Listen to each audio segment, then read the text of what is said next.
hajawahi kutuangusha. Kaleta mashindano kwa vijana, kaleta mashindano kwa watu ambao mpo shuleni sasa hizi mnasoma, lakini mnapata muda wa kufanya mazoezi, kucheza mechi kwa ajili ya kuboresha afya zenu. Tusimwangushe kaka yetu. Kesho kwenye mashindano haya ya fainali ya Wales tuonyeshe kwamba sisi tuna vipaji. Na mimi kesho Yanga tuna project moja kubwa sana Dar es Salaam. Kama mmeona kuna vijana ambao wanaangaliwa kuchukuliwa kwenda kuunda timu ya vijana ambayo itaenda kucheza Senegali, itaondoka kwenda kucheza Sevilla. Mtakayemuona mali naondoka naye Mbinga Jumatatu asubuhi.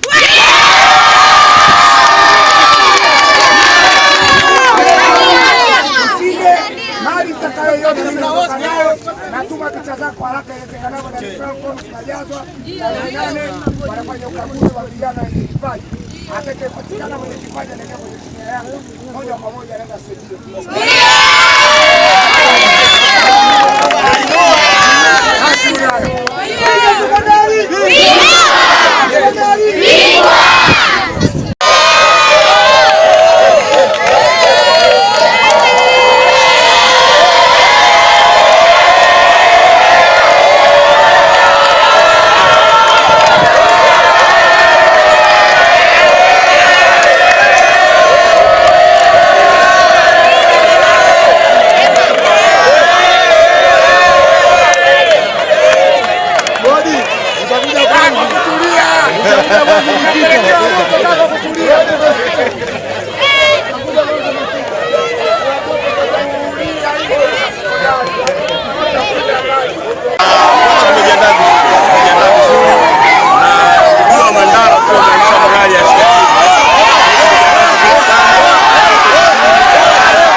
Tunaiongeza kidogo kipindi na tayari imeshaanza. Naomba wafike kukaribisha sana ndugu zetu wa Yanga na Mandala. Kweli ujio wenu umefurahisha na umemotivate kuongeza hamasa sana kwa wengine. Nashukuru sana Wales kwa mchuano hii. Nadhani next time tutajipanga zaidi. Next time wakija Mandala hapo tutakuwa tunagaa dozen kila mechi 5 kwa hiyo. Asante sana.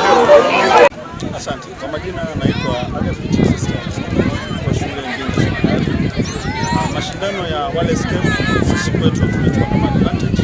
Kwanza michezo ni afya. Hatujafika finali kwa bahati mbaya. Tulijipanga vizuri, tujiandaa vizuri. Kwa hiyo tuhakikishie tu kwamba tutegemea mchezo mzuri kwenye ushindani. Sisi ni washindani kuanzia kwenye taaluma mpaka michezo. Kwa kesho ni dabi. Dabi itakuwa dabi kweli.